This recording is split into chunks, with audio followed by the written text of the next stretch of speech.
Waalaikumsalam warahmatullahi wabarakatuh. Innal hamdalillah nahmaduhu wa nasta'inuhu wa nastaghfiruh wa na'udzu billahi min syururi anfusina wa min sayyiati a'malina may yahdihillahu fala mudhillalahu wa may yudlil fala hadiyalah. Asyhadu an la ilaha illallah wahdahu la syarikalah wa asyhadu anna Muhammadan abduhu wa rasuluh. Salawatullahi wa salamuhu alaihi wa ala alihi wa sahbihi wa man tabi'ahum bi ihsanin ila yaumiddin. Ya ayyuhalladzina amanu taqullaha haqqa tuqatih wa la tamutunna illa wa antum muslimun. Ya ayyuhalladzina amanu taqullaha wa qulu qawlan sadida yuslih lakum a'malakum wa yaghfir lakum dunubakum wa may yuti'illaha wa rasulahu faqad faza fawzan 'azima. Amma ba'du fa inna asdaqal hadithi kitabullah wa khairal hadi hadi Muhammadin sallallahu alaihi wasallam wa syarrul umuri muhdatsatuha fa inna kulla muhdatsatin bid'ah wa kulla bid'atin dhalalah wa kulla dhalalatin finnar. Allahumma la ilma lana illa ma 'allamtana innaka antal alimul hakim. Allahumma arzuqna ilman nafi'an wa rizqan thayyiban wa amalan mutaqabbala. Allahumma 'allimna ma yanfa'una wa zidna ilma. Rabbi shrah li sadri wa yassir li amri wahlul 'uqdatam min lisani yafqahu qawli. Rabbi zidna ilma warzuqna fahma. Ikhwani fillah rahimani wa rahimakumullah jami'an.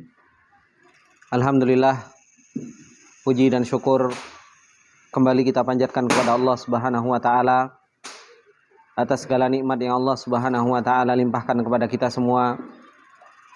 Dan alhamdulillah, di hari-hari yang Allah Subhanahu wa taala pertemukan kita untuk kita bisa menjalankan ibadah yang Allah Subhanahu wa taala perintahkan kepada kita semua. Kembali kita diberi kesempatan oleh Allah Subhanahu wa taala untuk kita duduk bermajelis ilmu, untuk kita bisa saling mengingatkan di antara kita agar senantiasa kita kuat di dalam perjalanan kita menuju Allah Subhanahu wa taala. Ikhwani fillah rahimani wa rahimakumullah jami'an. Masih berkaitan dengan masalah a'malul qulub fi Ramadan, yaitu amalan-amalan hati yang harus dikerjakan ketika seseorang itu masuk ke dalam bulan Ramadan, yang dimana amalan hati yang senantiasa harus dikerjakan oleh seseorang, yaitu seseorang senantiasa bertaubat kepada Allah Subhanahu wa taala. Seseorang senantiasa kembali kepada Allah Subhanahu wa taala. Hendaknya seseorang terus mengakui bahwasanya dirinya adalah seseorang yang senantiasa lalai dari mengingat Allah Subhanahu wa taala. Maka sepantasnya bagi seseorang untuk senantiasa bertaubat kepada Allah Subhanahu wa taala. Karena sebagaimana yang disebutkan oleh beliau Syekh Abdullah Al-Anazi, kenapa kok kita harus banyak-banyak bertaubat kepada Allah Subhanahu wa taala? Disebutkan beberapa perkara yang telah kita pelajari dari bahwasanya taubat adalah merupakan salah satu sebab Allah Subhanahu wa taala cinta kepada kita, dan Allah Subhanahu wa taala begitu senang ketika ada seorang hambanya yang bertaubat kepada Allah Subhanahu wa taala. Dan kenapa kok kita harus banyak-banyak bertaubat kepada Allah Subhanahu wa taala? Karena sebagaimana yang dikatakan oleh beliau Syekh Abdullah Al-Anazi, bahwasanya dosa akan menutupi hati kita dari yang namanya apa? Ketakwaan kepada Allah Subhanahu wa taala. Terkadang kita ingin melakukan sebuah ibadah, apalagi di bulan Ramadan ini. Kita bisa merasakan sendiri. Kita pengen untuk kita membaca Al-Qur'an, atau terkadang kita pengen untuk qiyamul lail, atau terkadang seseorang pengen menjalankan ibadah-ibadah yang mustahab, atau menjalankan ibadah-ibadah yang wajib, tapi terkadang begitu berat untuk menjalankan ibadah tersebut. Padahal kita sadar bahwasanya bulan Ramadan ini adalah merupakan kesempatan kita untuk kita beribadah.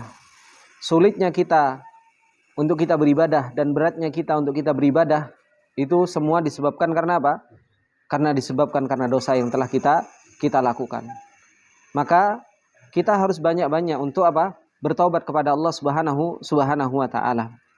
Kemudian insyaallah kita akan lanjutkan apa yang disebutkan oleh Ibnu Qayyim rahimahullahu taala yang beliau sampaikan di Ad-Da' wa Dawa berkaitan dengan masalah dosa yang menutupi seorang hamba, yang menghalangi seorang hamba antara dirinya dengan Allah Subhanahu wa taala, yang menghalangi antara hati seseorang dengan Allah Subhanahu wa taala. Nah, di sini kemarin saya telah jelaskan kepada antum semua rahasia ketika Rasulullah sallallahu alaihi wasallam mengatakan bahwasanya lisaimi farhatan. Bagi orang-orang yang berpuasa itu ada dua kebahagiaan. Kebahagiaan yang pertama yaitu farhatun apa? Inda iftarihi. Kebahagiaan ketika seseorang itu berbuka puasa. Dan itu tentu ada kebahagiaan secara zahir.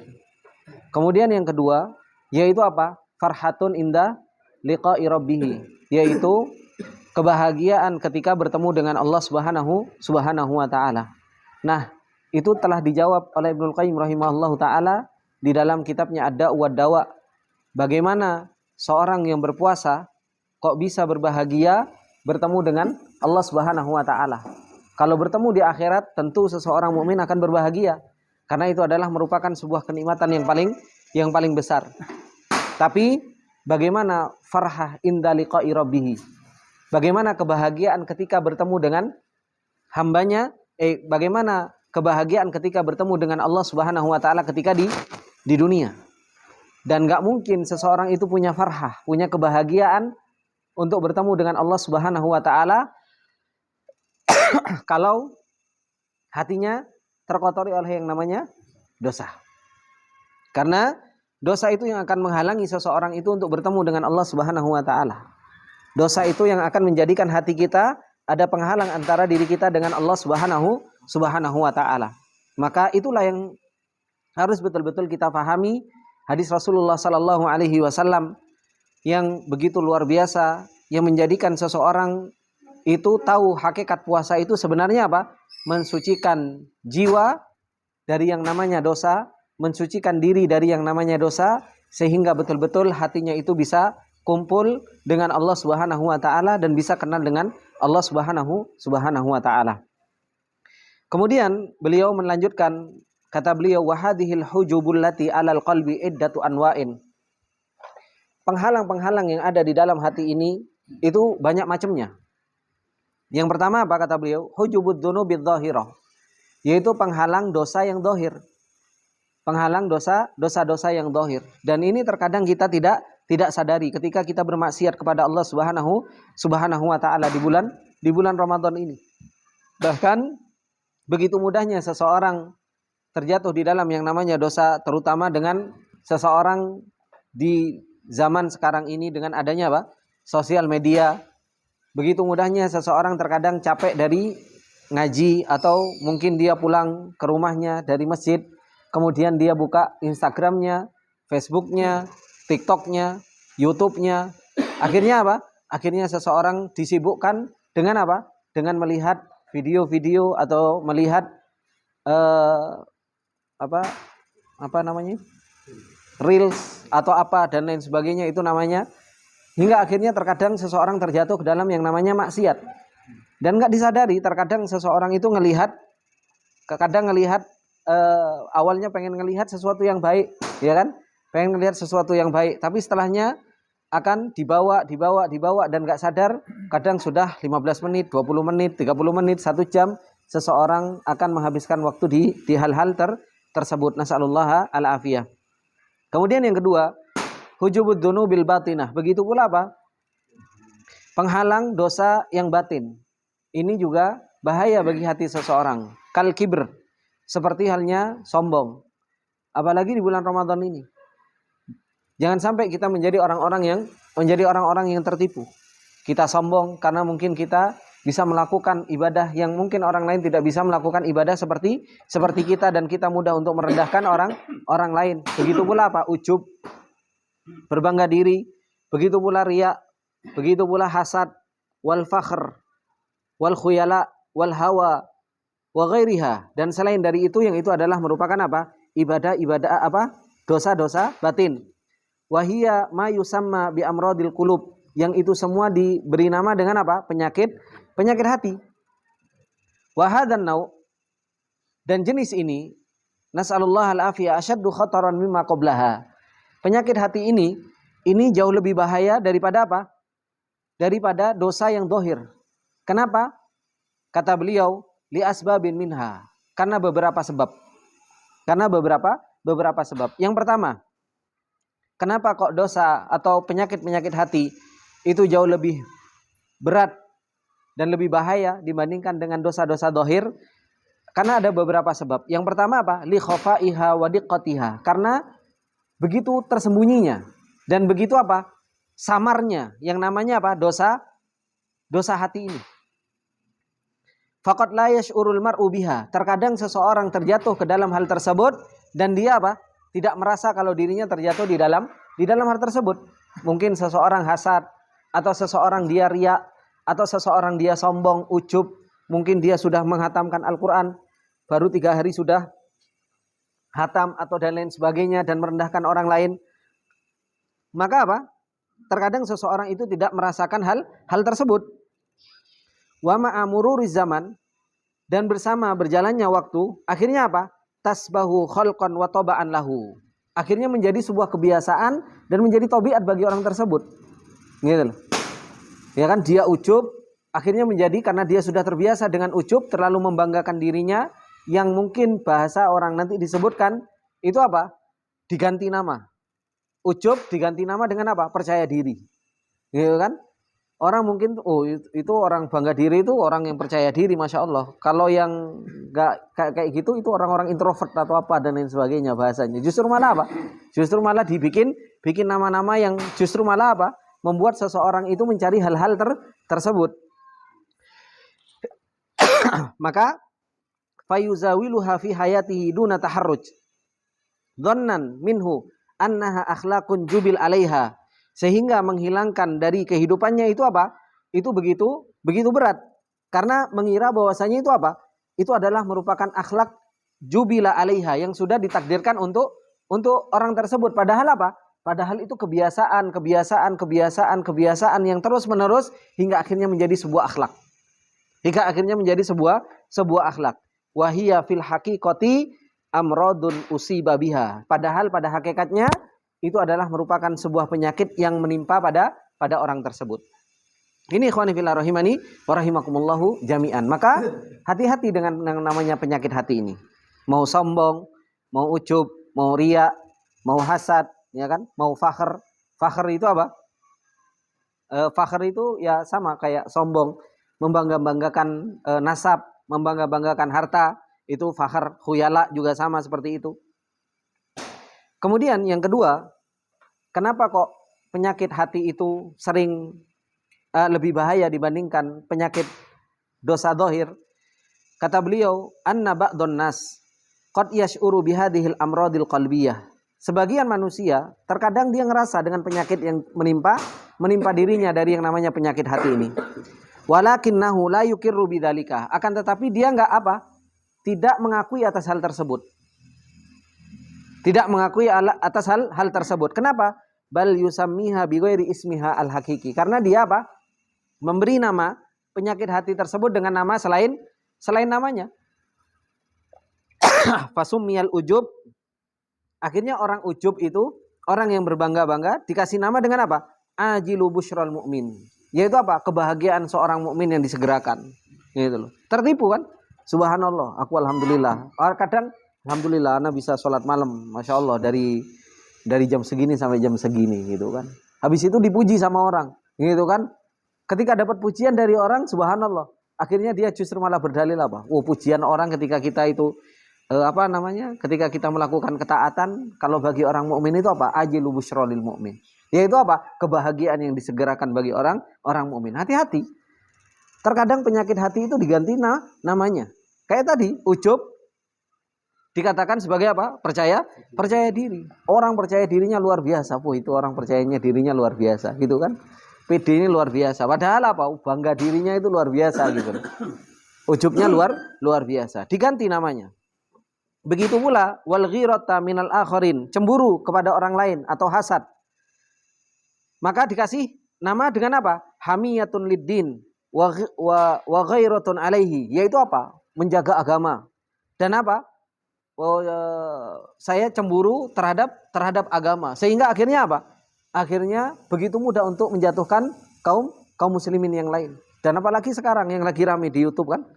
Nah, masalah yang lagi viral, yang satu dengan yang lain, akhirnya subhanallah di bulan Ramadan gitu loh. Di bulan Ramadan akhirnya apa? Ya akhirnya luar biasa. Betapa banyak ikhwan-ikhwan tanya sama ana permasalahan tersebut. Ana bilang ada kepentingan di dalam ngurusi hal tersebut. Ini masuk bulan Ramadan, daripada sibuk ngurusi hal-hal yang kayak gitu, mending apa? Mending kakek ngaji, mending banyak-banyak sholat, mending banyak-banyak untuk beristighfar, berzikir kepada Allah Subhanahu wa taala, daripada cuma ngikuti YouTube, yang satu ngomong kayak gini, yang kedua ngomong kayak gini, yang satu ngomong kayak gini, bantah-bantahan dan lain sebagainya. Apa faedahnya? Apa faedahnya? Enggak ada faedahnya. Justru malah yang ada apa? Akhirnya apa? Kita suudon sama si fulan, akhirnya justru terkadang kita jatuh ke dalam yang namanya apa? Yang namanya sakit hati juga akhirnya. Kan seperti itu. Maka ini hati-hati. Akhirnya itu dikasih nama apa? Hamiyatun liddin. Wah, ini sebagai penjagaan terhadap agama. Wis aku tak tampil juga di YouTube, gitu kan? Subhanallah. Akhirnya gak cukup satu ustadz yang tampil di YouTube untuk membantah satu orang, semuanya mulai bermunculan, gitu kan? Subhanallah. Akhirnya tersibukkan dengan hal-hal yang seperti itu, dan dikasih nama dengan apa? Hamiyatun liddin, yaitu penjagaan terhadap agama. Subhanallah. Sudah cukup satu ustadz yang membantah, alhamdulillah sudah ada yang membantah. Gitu loh. Dibutuhkan kalau memang mau bantah, percuma bantah-bantahan toko YouTube dan lain sebagainya itu percuma. Kalau mau apa? Datang, duduk, kalau memang niatnya mencari sebuah kebenaran, duduk, cari bahasa ilmiah dan lain sebagainya, itu baru yang namanya cari kebenaran. Tapi kalau cuma bantah-bantahan di YouTube dan lain sebagainya, bikin jagat raya alam salafi Indonesia Raya ini gempar, ya sudah, cuma bikin rame kan seperti itu. Kemudian terkadang penyakit penyakit hati yang lain seperti hasad itu dikasih nama apa? Tanafus. Hasad, tapi disebut apa? Kita apa? Berlomba-lomba. Padahal hasad, pengen yang lainnya jatuh. Pengen yang lainnya jatuh. Meskipun kita punya sesuatu yang sama dengan orang lain, jangan pernah mengharap bahwasanya apa? Yang punya orang lain itu jatuh. Biarkan sama-sama tumbuh. Allah Subhanahu wa taala yang menumbuhkan. Allah Subhanahu wa taala yang menjadikan semuanya itu tumbuh. Enggak perlu pakai bahasa apa? Wah, kita tanafus. Tapi apa? Dalam hatinya apa? Wah, mandarmu hancur. Enggak bisa seperti itu, gitu loh. Mau pakai bahasa tanafus, berlomba-lomba apa dan lain sebagainya. Enggak, berusaha untuk lapang dada saja, berusaha untuk lapang dada. Kemudian al-kibr, yaitu sombong, itu apa? Izzatun nafs. Terkadang orang itu apa? Mengatasnamakan sombong itu dengan apa? Izzatun nafs. Apa? Harga diri. Aku ini punya harga diri, bos. Gitu kan? Aku punya harga diri. Padahal apa? Pada hakikatnya adalah sebuah kesombongan. Maka terkadang penyakit-penyakit hati ini banyak dikasih nama dengan merek-merek lain. Dan banyak orang itu tertipu. Mau dia itu harga diri, mau itu tadi apa? Tanafus, berlomba-lomba, mau itu tadi hamiyatul liddin atau penjagaan terhadap agama dan lain sebagainya, yang pada hakikatnya itu adalah merupakan sebuah penyakit hati. Itulah yang menjadikan penyakit hati itu apa? Jauh lebih bahaya dibandingkan dengan apa? Dibandingkan dengan dosa-dosa zahir. Kemudian yang ketiga, kenapa kok lebih bahaya? Kata beliau, anna amradul qulubi hiya fil haqiqati judurun fil qalbi lidzunubi dhahirah. Sesungguhnya penyakit hati pada hakikatnya itu adalah merupakan judur, akar. Di dalam hati bagi dosa-dosa yang zahir. Akarnya itu sebenarnya ada di dalam hati. Gitu. Orang gibah, akarnya dari mana awalnya? Ya dari dalam hati. Gibah itu kan dosa zahir, gitu loh. Tapi awalnya dari mana? Dari dalam hati. Kenapa? Entah dia nggak suka sama si fulan, hasad sama si fulan, iri sama si fulan, akhirnya begitu gampang untuk menggibahi. Coba kalau kita nggak ada urusan sama si fulan dan si fulan dan si alan dan si alan, akhirnya apa? Ya kita nggak akan ngomongin. Tapi subhanallah, kalau kita ada sedikit iri, ada sedikit nggak suka sama si fulan, ada kita nggak lapang sama si fulan, subhanallah ada kesempatan sedikit saja untuk membicarakan, sudah kesempatan kita untuk apa? Untuk kita bergibah ria. Nah, kata beliau, tumidduha wa tuajjijuha, yang dimana akar tersebut itu akan membentangkan dan akan menggerakkan apa? Dosa-dosa zahir. Fakullama tabal abdu minadz dzambi ada ilaihi. Tatkala seorang hamba itu bertobat dari sebuah dosa, maka apa? Ya dia akan balik lagi. Kenapa? Akarnya nggak dicabut kok. Akarnya itu tidak dicabut. Gimana kalau antum nebang pohon, akarnya nggak dibersihkan? Akan apa? Ya akan tumbuh lagi. Kan seperti itu. Seperti itulah penyakit. Makanya para sahabat ketika Rasulullah Shallallahu Alaihi Wasallam mengatakan huwa min ahlil jannah, huwa min ahlil jannah sampai 3 kali, terus sahabat sampai nginep di rumahnya, apa amalan yang paling dimiliki oleh orang tersebut? Dia selalu lapang dada. Sebelum tidur dia melepaskan seluruh hasad, iri, kesalahan orang lain dan lain sebagainya. Maka tidak ada kenikmatan yang paling besar yang Allah Subhanahu Wa Taala berikan kecuali apa? Alam nasroh laka sadrok. Dada itu dilapangkan. Dada itu apa? Menjadi lapang. Gak pernah kepikiran dengan kesalahan orang lain, gak pernah punya dengki kepada orang lain, gak pernah punya iri kepada orang lain. Dadanya begitu lapang. Dan paling nikmat orang yang seperti ini, gak kena apa? Gak kena darah tinggi, gak kena apa? Asam urat, gak kena penyakit-penyakit yang lain-lain. Kenapa? Oh, dadanya lapang kok. Dadanya begitu lapang. Maka li'anna jidrad dzambi wa asluhu ma zala mawjudan fil qalbi. Karena akar dari sebuah dosa itu masih ada di dalam hati seseorang. Walau zalal aslu la zalal fara. Kalau hatinya itu dibersihkan, maka apa? Maka dosa-dosanya pun, cabang-cabangnya pun akan apa? Akan hilang. Ini ikhwani fillah rahimani wa rahimakumullahu jami'an. Maka hati-hati dengan yang namanya amradul qulub ini. Hati-hati dengan yang namanya penyakit hati. Ini penyakit yang gampang seseorang terjatuh ke dalam penyakit tersebut. Tapi apa? Banyak orang nggak sadar. Bahkan terkadang diberi nama dengan nama yang bukan hakikatnya.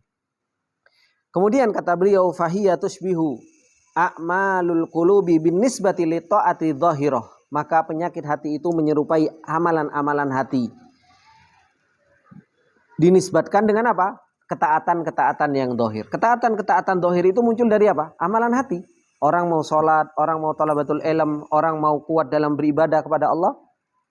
Itu asalnya itu dari amalan hati. Muhabbah, khauf, roja.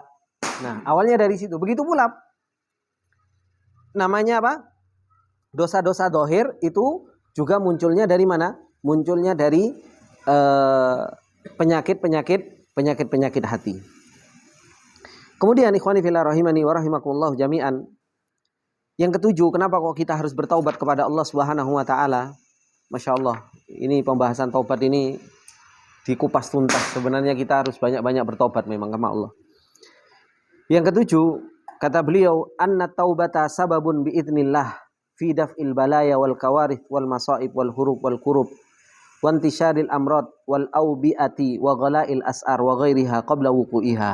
Taubat, ikhwani fillah rahimani wa rahimakumullah, itu menjadi sebab dengan izin Allah untuk apa? Menolak yang namanya bala, yang namanya bencana, musibah, al-hurub, yang namanya peperangan, wal kurub, ujian atau bencana, menyebarnya penyakit, intisyaril amrad wal aubiah, begitu pula apa?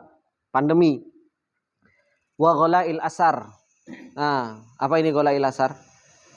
Tingginya harga itu jangan dikira terus tingginya harga cuma gara-gara ini karena ekonomi, global ekonomi dan lain sebagainya.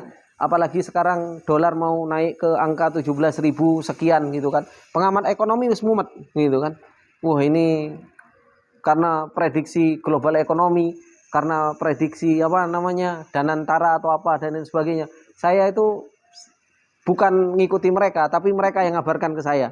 Kenapa? Karena kaitannya sama Haji Furoda. Gitu kan.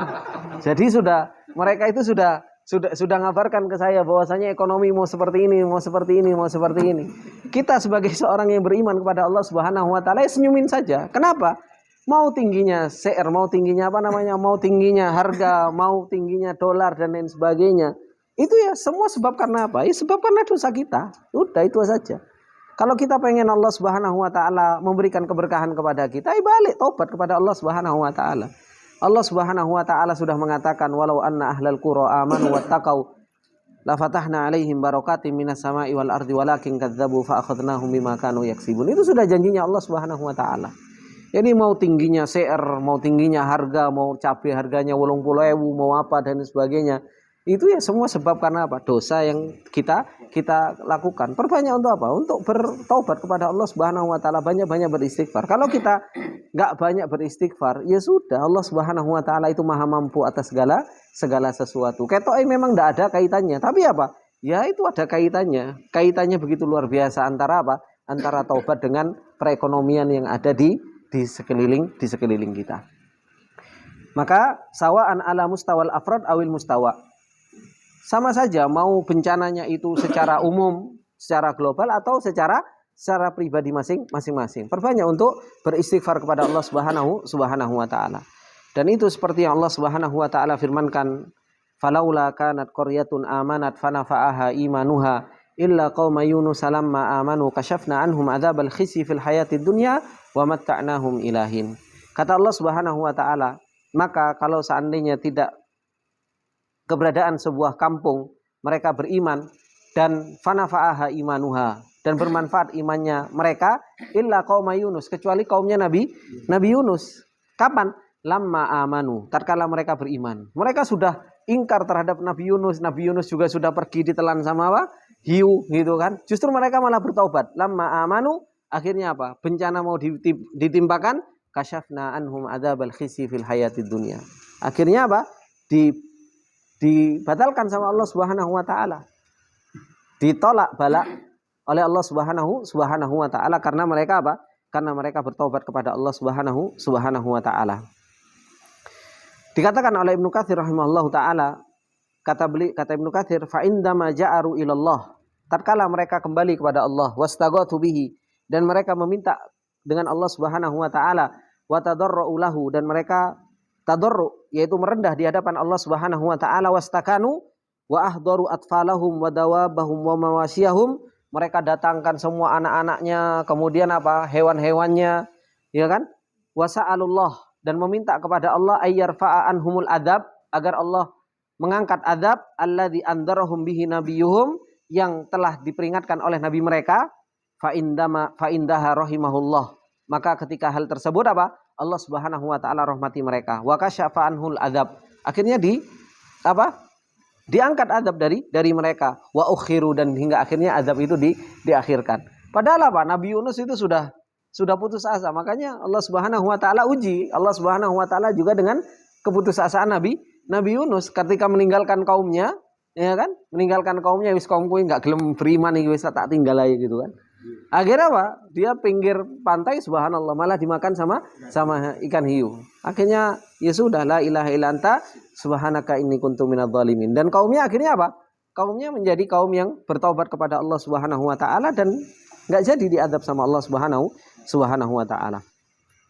Begitu pula Allah Subhanahu wa taala mengatakan di dalam ayatnya yang lain, apa kata Allah? Walaqad arsalna ila umamin min qablika, dan sungguh kami telah mengutus kepada umat-umat sebelummu.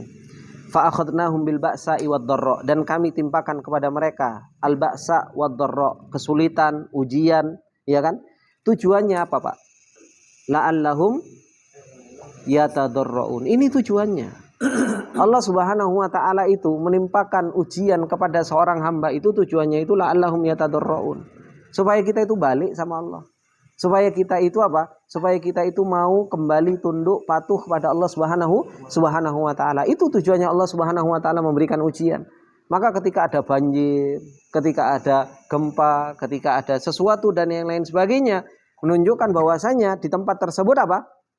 Orang berarti sudah jarang tadarru, jarang minta sama Allah Subhanahu wa taala. Makanya Allah Subhanahu wa taala apa? Fa akhadnahum bil ba'sa'i wad dharra la'allahum yatadarraun. Supaya mereka itu gampang untuk minta sama Allah Subhanahu wa taala. Meskipun apa? Meskipun setelah dikasih sama Allah Subhanahu wa taala kelapangan sedikit, ya mereka lupa lagi. lupa lagi dengan Allah Subhanahu wa taala. Dikatakan oleh Syekh Singkiti rahimahullahu taala, beliau mengatakan apa? Wa yufhamu minal ayat annal muslima idzabtalahu rabbuhu bimasaibid dunya. Dipahami dari ayat tersebut bahwasanya seorang muslim apabila diuji oleh Allah dengan musibah-musibah dunia. Apa saja itu musibah dunia? Min amrod au masaib fil amwal awil ju au nahwi dalika, ya kan? Dari namanya penyakit, ujian, harta, lapar atau yang selain dari hal tersebut. Makanya Allah Subhanahu wa taala mengatakan wala nabluwannakum bisyai'im minal khaufi wal ju'i wa naqsim minal amwali wal anfusi wath thamarat wa basyiris sabirin. Wa basyiris sabirin. Makanya subhanallah kayak kemarin Anak ngobrol sama Ustaz Awizi, ngobrolin tentang masalah hajian furoda, gitu kan? Ngobrolin masalah hajian furoda sama Ustaz Awizi. Anak bilang Ustaz, haji furoda kayaknya mulai sepi nih Ustaz. Anak bilang gitu kan, sepi. Kenapa? Peraturan di Saudi kayaknya agak ketat dan lain sebagainya. Apa ada Ustaz Awizi jawab ke anak? Beliau cuma jawab singkat. Itu kan termasuk di antara naksin minal amwal. Berkurangnya harta saja kan, yaitu ujian Allah gitu. Mungkin tahun-tahun kemarin dapat hartanya Masya Allah, pas waktu hajian dapat hartanya Masya Allah banyak. Nah mungkin kalau pas lagi kayak gini ya kan, itu kan cuma naksin minal amwal. Itu pun juga nggak dihabiskan sama Allah, cuma dikurangi sedikit gitu loh. Supaya apa? Supaya kamu itu tadarruknya itu kuat kepada Allah Subhanahu wa taala. Nah seperti itulah kita itu kadang diuji sama Allah Subhanahu wa taala. Biasanya gaji entuk akeh, tiba-tiba kok entuk sithik. Yus biasa itu udah naksin minal amwal. Kita disuruh babasyiris sabirin. Ya kan? Terkadang kita kasih sehat sebulan, alhamdulillah, dikasih loro, ya itu berarti minal amrod, dari ujian sakit dan lain sebagainya. Tujuannya untuk apa sih? Tujuannya wabasyiris sabirin, supaya kita bisa sabar, supaya kita bisa tadarruk, supaya kita bisa merendah di hadapan Allah Subhanahu wa taala dan lain sebagainya. Alhamdulillah hujan. Beneran sahur di sini.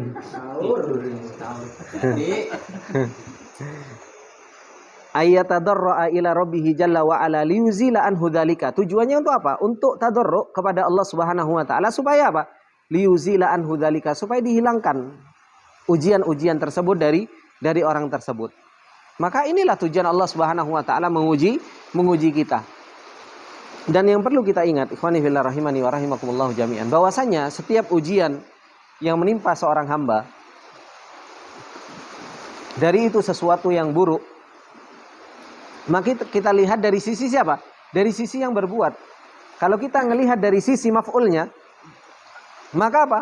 Maka dari sisi maf'ulnya kita akan ngerasa berat. Tapi kalau ngelihat dari sisi Allah yang berbuat, maka apa? Maka pasti di situ ada keadilan Allah, ada hikmahnya. Pasti di situ ada sebuah kebaikan. Kadang kan kita tanya, duh kenapa ya kok saya dikasih kayak gini? Duh kenapa ya kok saya seperti ini? Duh kenapa kok saya gajinya dikurangi dan lain sebagainya? Loh, kalau ngelihat dari sisi kejadian itu, ya begitu berat bagi kita.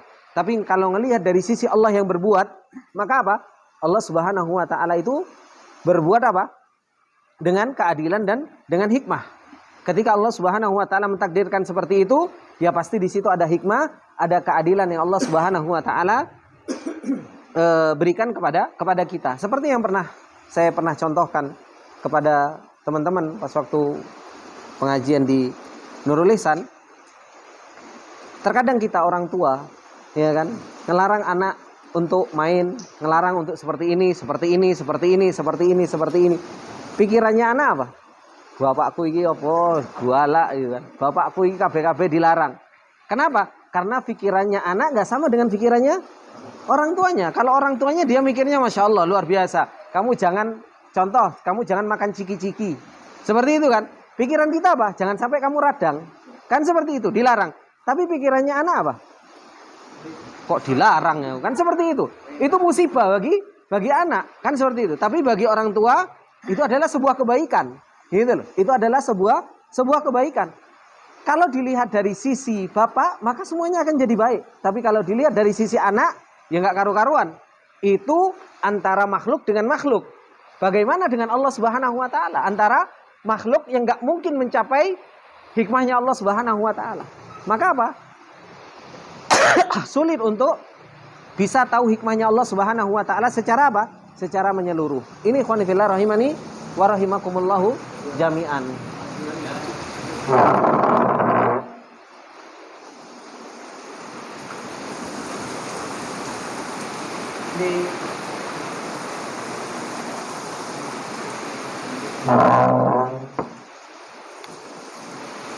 Udah.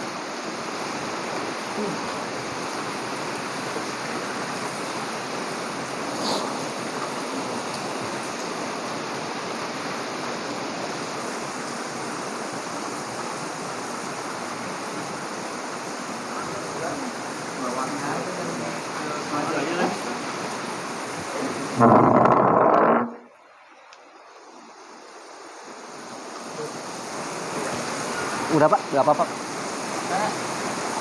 Nggak apa-apa.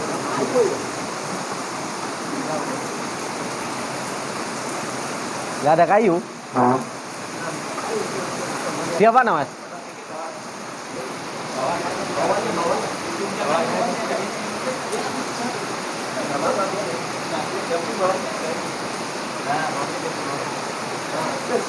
Iya ya. Nah.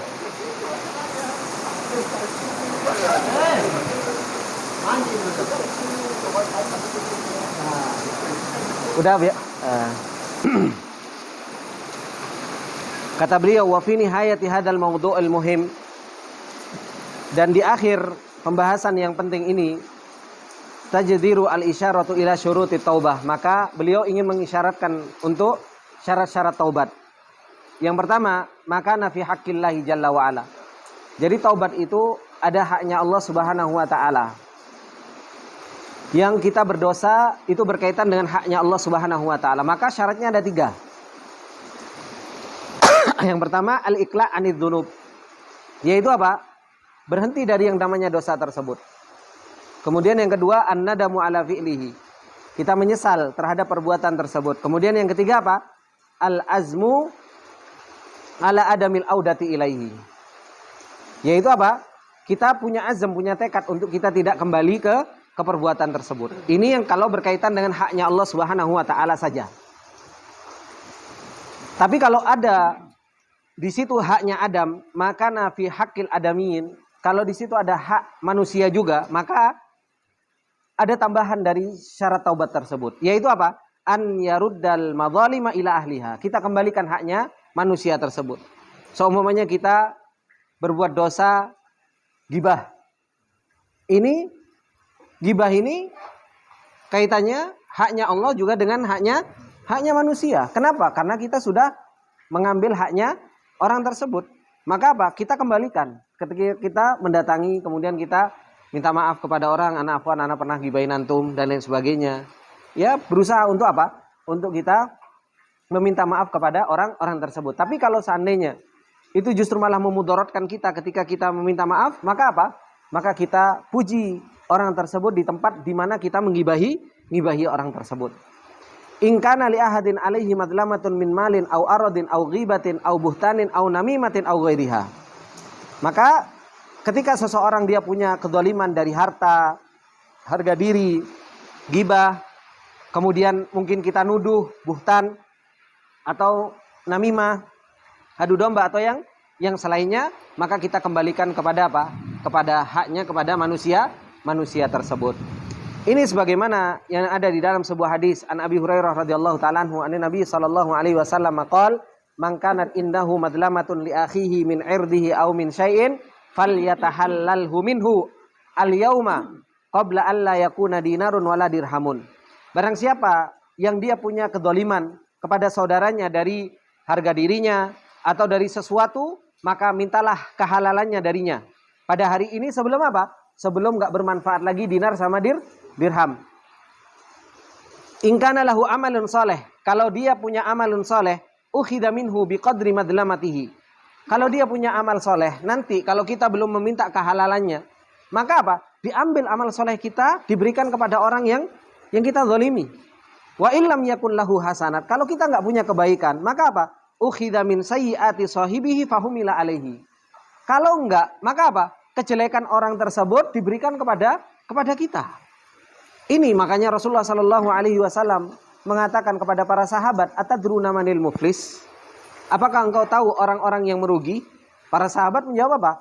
Malla dinar wala dirhama. Orang yang nggak punya dinar sama dirham. Tapi kata Rasulullah Shallallahu Alaihi Wasallam, al muflis bukan yang seperti itu. Orang muflis itu apa? Orang muflis itu atabil hasanatil kathirah. Orang yang datang dengan kebaikan yang begitu banyak. Tapi apa? Dorobahada, wasyatamahada, waktabahada. Dia sudah memukul fulan, kemudian dia sudah menggibahi fulan, kemudian dia mencaci maki si fulan. Akhirnya apa? Kebaikan-kebaikan orang tersebut diberikan kepada orang-orang yang terdolimi. Hingga akhirnya apa?